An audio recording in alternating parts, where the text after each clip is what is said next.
हाय friends, मैं हूँ Manav. Welcome to Movie Shovie. आज तो भैया मैं सुबह से कुछ ना कुछ कंटेंट देखे जा रहा हूँ और मज़ा आ रहा है। लकीली जो भी मैं कंटेंट देख रहा हूँ आज वो काफ़ी ज़्यादा अच्छा निकल रहा है। और रशियन डॉल का मैंने सीज़न 2 देखा अभी, क्योंकि सीज़न 1 मुझे काफ़ी ज़्यादा बेहतरीन लगा था। लेकिन हैविंग सेड दैट, क्योंकि सीज़न 1 जब मैं देख रहा था तो मुझे ऐसा लगा कि ये कंक्लूड हो चुका है। अब देख लिया टाइम लूप, यार ये लूप लोपेटा भी देख लिया।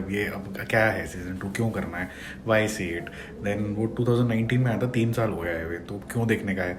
फिर दिमाग में आया भैया रशिया यूक्रेन, रशियन डॉल वाला मैं नहीं देखूंगा, हालांकि है ये यूएस बेस्ड, तो क्यों देखने का है। तो काफ़ी सारे दिमाग में मेरी चीज़ें चल रही थी, फिर मैं कहा चल मैं देख लेता हूँ। वो भी सीज़न 1 मुझे काफ़ी ज़्यादा बेहतरीन लगा था। इसका एक एपिसोड कम आया है इस बारी, तो मतलब 7 एपिसोड के अंदर इसको कंक्लूड करा है। वही 30-35 मिनट वाला तामझाम है। तो मैंने सोचा कि चलो देखना शुरू करते हैं। और जिस तरीके से सीज़न 1 मैं बोलूँगा कंक्लूड हुआ था, उसी की स्टोरी का आगे एक्सटेंशन है। अगर आपने सीज़न 1 नहीं देखा तो आपको ये देखना पड़ेगा, क्योंकि यहाँ पर आपको फिर से एलन और मेन जो नाडिया है उसकी कहानी दिखेगी, जो सॉफ्टवेयर इंजीनियर है। सीज़न 1 का एक हल्का सा रिफ्रेशर करते हुए मैं लिंक करता हूँ सीज़न 2 के अंदर, क्योंकि सीज़न 1 के अंदर जिस तरीके से नाडिया, जो कि सॉफ्टवेयर इंजीनियर होती है, 36 बर्थडे पे मर जाती है, वे टाइम लूप में फंस जाती है, बार बार अलग अलग तरीके से मरती है। आपको मज़ा आता है देखने के अंदर कि ये हो क्या रहा है, बार बार अलग अलग तरीके से मर जाती है और सेम चीज़ रिपीट हो रही है, लेकिन फ्रेशनेस फिर भी मेंटेन्ड है ऑफ डाइंग। तो काफ़ी इंटरेस्टिंग था। और नाडिया का जो कैरेक्टर भी था वो भी काफ़ी ज़्यादा बिंदास और केयर फ्री टाइप का था। And she is trying to find out what is happening in the right spirit. तो जो ह्यूमर था वो क्वेश्चन आपको काफ़ी ज़्यादा अच्छा लगा था। कलर कॉन्ट्रास्ट वगैरह भी काफ़ी पेपी रखे गए थे, तो आपको बोर नहीं करती है कहीं पर भी, आपको काफ़ी मज़ा आता है इस टाइम लूप के अंदर।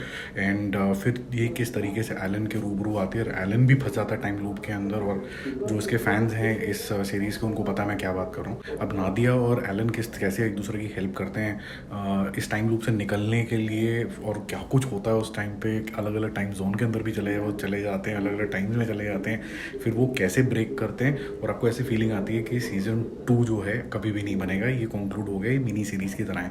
बट सीज़न 2 के अंदर और भी बहुत कुछ है ऑफर करने के लिए, और वो फिर से माइंड ब्लोइंग है, क्योंकि ये जो दो कैरेक्टर हैं पागल, ये फिर से वापस आए। एंड स्पेसिफिकली हम टॉकिंग अबाउट नाडिया, क्योंकि आधी सीरीज़ फिर से नाडिया के ऊपर ही बेस्ड होती है। और वो देखते हैं कि किस तरीके से वो मैनहट्टन के एक पोर्टल से किस तरीके से वो जंप हो रही है टाइम के अंदर।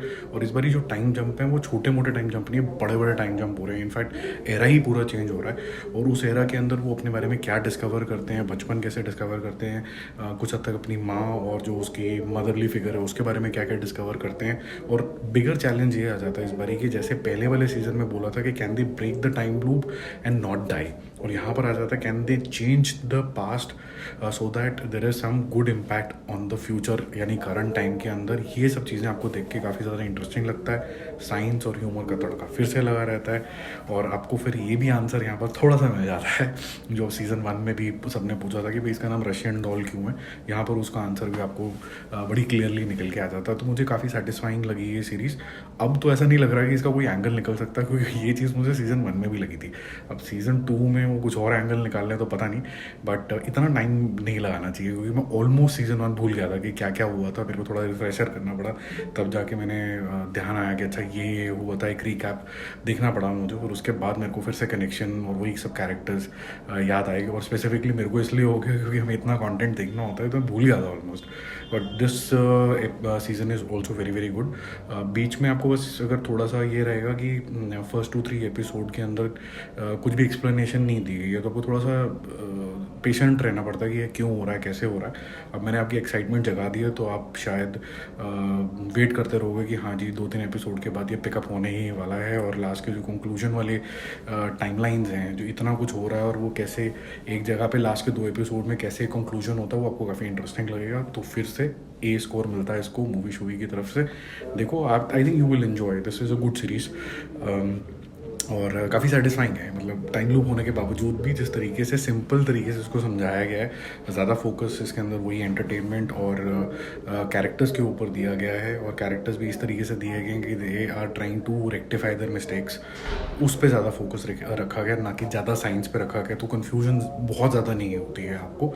बट ये ज़रूर है कि इस सीज़न 2 के अंदर बहुत जल्दी जल्दी टाइम जंप होती है, तो आपको एकदम ध्यान रखना पड़ता है कि एक सीन से दूसरे सीज़न पे जंप होते, एक सीन से दूसरे सीन पे जैसे ही जब जंप करते हो तो आपको ध्यान रखना पड़ता है कि यार ये क्या सीन चल रहा था, किसका कनेक्शन कहाँ पर है, वो एक चीज़ आपको ध्यान रखनी पड़ेगी। तो फिर मिलते हैं यार एक और रिव्यू और अपडेट के साथ। Don't forget to subscribe the channel. Bye.